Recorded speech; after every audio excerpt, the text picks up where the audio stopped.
C'est pas des conneries. Hein. Non, non, c'est moi la star. On va essayer d'être bon. On y va? Allez, vas-y, c'est parti. Allez, c'est parti. Donc, tout d'abord, Nico, revenons sur le match de samedi où le club, si je m'abuse, effectuait son premier déplacement en Corse. Donc un événement pour le club de l'Estabrègue. Comment s'est déroulée cette rencontre? Écoute, plutôt pas mal, parce que je pense qu'il y avait certains critères au niveau des ambiances qui animent les matchs en Corse. Donc les joueurs étaient, on va dire, étaient prévenus. Je trouve qu'on s'est pas trop mal adapté, parce qu'il y avait pas mal de joueurs qui connaissaient pas un petit peu ce qui pouvait se passer sur un match en Corse. Donc je trouve que là-dessus, on a répondu présent. Après, effectivement, c'est vrai que c'est la première fois que le club de Fabrègues s'exporte en Corse. Donc déjà l'année dernière, au niveau du championnat sud-ouest, on a découvert pas mal de clubs. Donc Fabrègues s'est fait connaître à travers le sud-ouest. Aujourd'hui, c'est bien, on a passé la Méditerranée et on a donné une belle image du club avec un super contenu de match. Je pense que si on est un peu plus ambitieux, on peut revenir avec un peu plus de points que ce qu'on est revenu. Très bien, très bien. Nico, par rapport à justement à ce bilan des 6 premiers matchs de ce championnat de CFA2 pour la deuxième saison, qu'est-ce que tu peux nous dire? Ben, le bilan il est un peu mitigé parce que bon, je pense qu'on a attaqué ce championnat avec une équipe un petit peu avec pas toutes nos forces au début. Donc je pense que ça a été le cas sur 2-3 matchs où on a eu pas mal de blessés, de suspendus. On a eu du mal à former vraiment une équipe type, même si les joueurs qui font partie du groupe ont essayé avec leurs armes de répondre présent sur le jeu, mais je trouve qu'il nous manquait pas mal de choses. Et là, depuis 2 matchs, je trouve qu'au niveau des contenus, c'est beaucoup mieux, avec on va dire, une base défensive où on a pu retrouver l'ensemble de nos joueurs. Et on peut, on va dire, vraiment juger et jauger l'équipe sur les 2 derniers matchs où on a retrouvé vraiment la qualité qu'on mettait dans le jeu la saison dernière. Ce qu'on n'a pas forcément vu ou qu'on a vu par intermittence sur les 4 premiers matchs. Aujourd'hui, je trouve que dans l'ensemble, ce qu'on fait est beaucoup plus cohérent. Et je trouve qu'on progresse pas mal.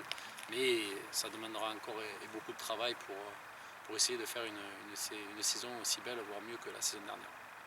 Justement, par rapport à cette saison de l'année dernière, tu crois que cette 6e place, elle est envisageable et pourquoi pas voir un peu plus que cette 6e place?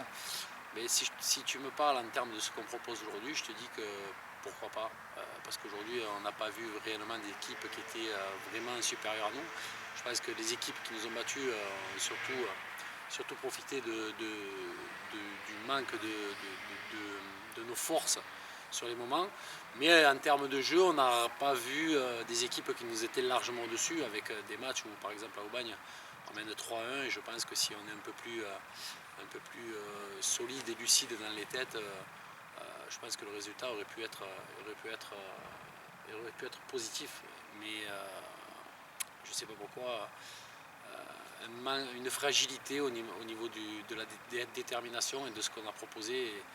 Et on s'est écroulé mentalement, quoi. Donc voilà, bon, aujourd'hui, je pense que si on continue sur ce chemin-là, on est capable de finir dans les 6 premiers. Justement, donc, par rapport à ce groupe qui a quand même été renouvelé, quelques départs, quelques arrivées, quelques surprises aussi peut-être, quelques interrogations. Ouais. Écoute, je pense que on avait au départ, on pensait avoir fait quand même un recrutement de qualité. Malheureusement, il y a certains joueurs qui n'ont pas su ou pas pu tenir leur engagement. Derrière, on s'est retrouvé. On est parti un petit peu dans l'inconnu avec certains garçons. Oui, effectivement, aujourd'hui, il y a eu quelques surprises, puisque bon, on a récupéré quelques joueurs qui venaient de plus bas et qui ont su aujourd'hui commencent à s'imposer dans le collectif. Des joueurs qu'on n'attendait pas. Je pense à Morgan qui est arrivé. Ça a été une agréable surprise par rapport aux défections, quand on parle poste pour poste, des joueurs qu'on avait pris. Donc, je pense que voilà, aujourd'hui, on n'a peut-être pas fait le recrutement qu'on voulait. Mais bon, je pense aussi qu'aujourd'hui, il y a des joueurs qui pointent le bout de leur nez et qui montrent qu'ils ont un niveau intéressant pour essayer de faire quelque chose de bien cette année dans ce championnat CFA2. Donc là, c'est ta seconde saison en tant qu'entraîneur à ce niveau-là. Tu as connu le championnat régional DH pendant plusieurs années. Quelle est la grosse différence par rapport à ce championnat justement régional Je pense que ce championnat en CFA2 est beaucoup plus médiatisé. Je pense qu'il y a beaucoup de garçons, des déçus, des niveaux supérieurs qui atterrissent dans ce championnat. Donc forcément, ça relève le niveau. Après, je reste persuadé que le championnat régional, enfin, en ce qui concerne notre ligue, reste quand même un championnat de bon niveau. Je pense que les 3-4 premiers du championnat de division d'honneur peuvent s'adapter dans ce championnat. Après, c'est vrai qu'on se retrouve toujours avec des cylindrés dans les 3-4 premiers qui ont vraiment de gros moyens et qui aujourd'hui relèvent vraiment le niveau de ce championnat. Mais je pense que dans l'ensemble, c'est quand même un championnat homogène. Et si on part des 6 premiers de l'ADH avec les 6 derniers du CFA2, c'est un championnat qui, si on parle de ces places-là, se ressemble à peu près, quoi. Après, je pense que au niveau des 3-4 premiers, il y a quand même beaucoup plus de moyens de joueurs qui ont connu des groupes avec des joueurs qui ont connu le haut niveau. Et ça fait quand même des équipes super intéressantes avec un niveau bien supérieur à ce qui se propose au niveau régional. Donc là, on arrive au mois de novembre avec la réception de la réserve de Bastia, encore un club corse. Puis on aura un déplacement, je pense, compliqué sur Alès. Et derrière, on a un trou de 15 jours. Et pour finir, on ira chez les Crocodiles, à Nîmes, encore une réserve pro. Comment tu vois ce mois de novembre qui est quand même chargé? Alors, si je te parle de la qualité de ce qu'on propose aujourd'hui, je la vois avec beaucoup d'ambition. Je vois le mois de novembre avec beaucoup d'ambition, en espérant bien entendu qu'entre-temps on ne soit pas encore confronté à avoir des blessés, voire des suspendus. Aujourd'hui, je suis très optimiste sur les matchs à venir, même si effectivement, comme tu disais justement, il y a 2 réserves pro. Mais je pense que contre les réserves pro, c'est des matchs qui nous ressemblent avec des joueurs, des équipes qui proposent beaucoup de jeux. Donc là-dessus, nous, on sait s'adapter. C'est bien aussi, hein, on va aller à l'Est, c'est bien, c'est le derby. C'est un match qui commençait à me manquer, puisque ça faisait quelques temps qu'on ne l'avait pas fait. Donc un bon derby en perspective avec une équipe d'Alès qu'on connaît, qu'on a laissé il y a 3 ans, qui sont montés en CFA2, qui n'étaient plus avec nous en DH. Mais oui, je suis plutôt optimiste sur ces 3 matchs à venir. Je pense qu'il y aura 2 réserves pro, donc forcément en qualité au niveau du jeu, et un bon derby contre Alès qui devrait être intéressant. Un petit mot sur le club où tu es en place depuis plusieurs années, hein, je crois que c'est 7, 8 ans. 8 ans. Comment tu l'as vu évoluer ce club, et en termes d'objectifs, d'encadrement, d'infrastructure, qu'est-ce qui pour toi justement fait que ce club a franchi un palier ou reste encore des choses à mettre en place? Oui, c'est sûr que si on parle équipe première et équipe réserve, c'est clair que le club a franchi un palier. Je pense que les dirigeants aussi ont franchi un palier parce qu'ils ont su s'adapter au championnat national, donc forcément il y a beaucoup plus de contraintes. Après, oui, le club en lui-même a beaucoup encore de boulot. Je pense qu'au niveau structure, au niveau accueil, même si on a des personnes qui y bossent et qui sont très intéressantes, je ne vais pas te regarder parce que c'est toi qui m'interviewe, mais je pense qu'il y a quand même encore des carences. Après, c'est sûr qu'au niveau structure, cette année, on a eu la belle surprise d'avoir la réalisation du terrain synthétique, ce qui est énorme, qui fait passer un cap pour beaucoup de choses. Quand je parle au niveau des entraînements, c'est au niveau des seniors, mais bien entendu des jeunes. Donc le club a pas mal évolué. Je pense qu'il peut encore grandir. Aujourd'hui, on a un gros travail au niveau des jeunes, avec la restructuration de tout ça. Ça va prendre du temps, mais je pense que si on garde notre équipe en CFA2 et notre réserve bien entendu en DHR, je pense qu'on sera de plus en plus attractif. Avec de telles installations, ça devrait être encore plus intéressant. Donc oui, je pense que le club a franchi peut-être un palier d'un côté au niveau senior, mais je pense qu'au niveau des jeunes, il a un peu stagné, et je pense que pour redorer le blason du club, je pense qu'il y a un travail, on va dire, de 3-4 ans où au niveau des jeunes, il faut qu'à terme on arrive à avoir toutes ces équipes en Ligue, voire en Ligue Honneur, voire en Ligue Excellence, pour vraiment avoir quelque chose qui soit cohérent et qui tienne la route. Donc j'avais une question à te poser, mais j'ai appris il y a quelques secondes que cette question n'avait plus lieu d'être, mais je l'ai vite transformée. En général, dans les écoles de foot, on a toujours des anciens qui reviennent, je dirais, à leurs amours, entre guillemets. Est-ce que toi, lorsque tu auras fini ta carrière, entre guillemets, d'entraîneur senior, est-ce que tu te projettes sur, pourquoi pas, être un éducateur d'une équipe U7 ou U8 pour apporter ce que tu... Je pense en tant que conseiller plutôt.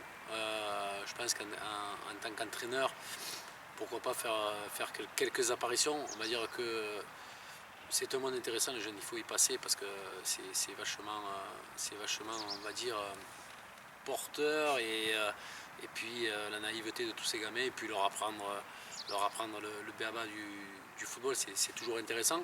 Mais je pense que quand j'aurai fini ma carrière d'entraîneur au niveau senior, ça sera plus en termes de conseiller au niveau des entraîneurs de jeunes que vraiment et réellement en tant qu'entraîneur que j'œuvrerai s'il faut à ce niveau-là.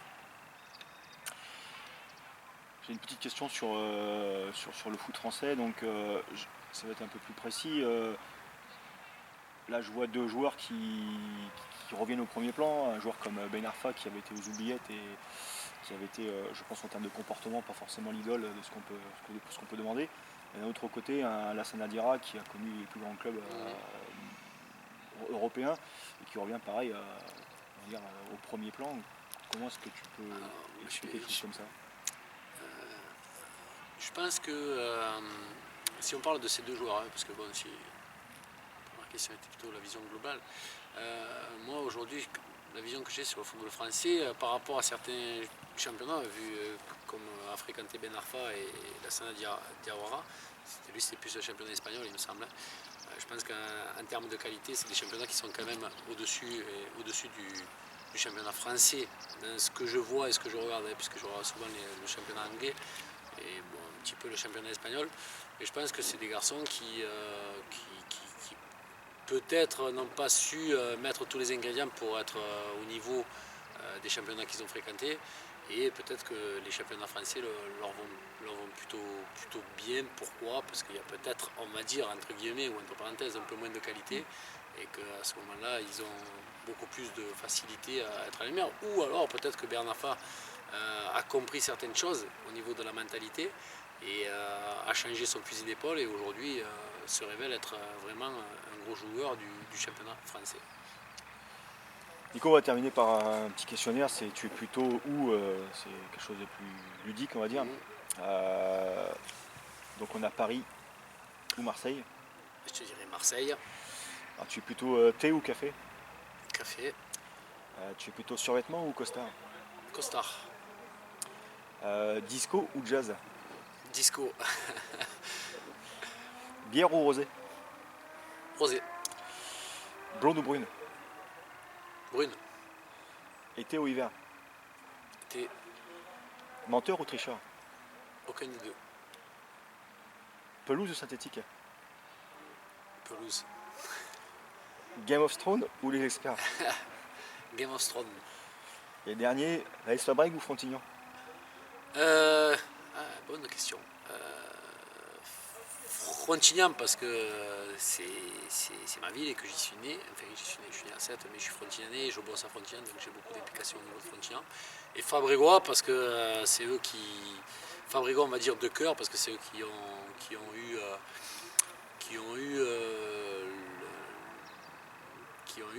on va dire, je peux dire des gros mots, non? Oui, on peut. Donc, qui ont eu les rojonès de me donner, on va dire, la chance d'entraîner un club de DHR, alors que je n'avais pas forcément un nom ni une expérience au niveau de l'entraînement. Donc, à un moment donné, ils ont eu le courage c'est plus clair, de me donner l'opportunité et la chance d'entraîner une équipe senior. Nico, merci. De rien, avec plaisir.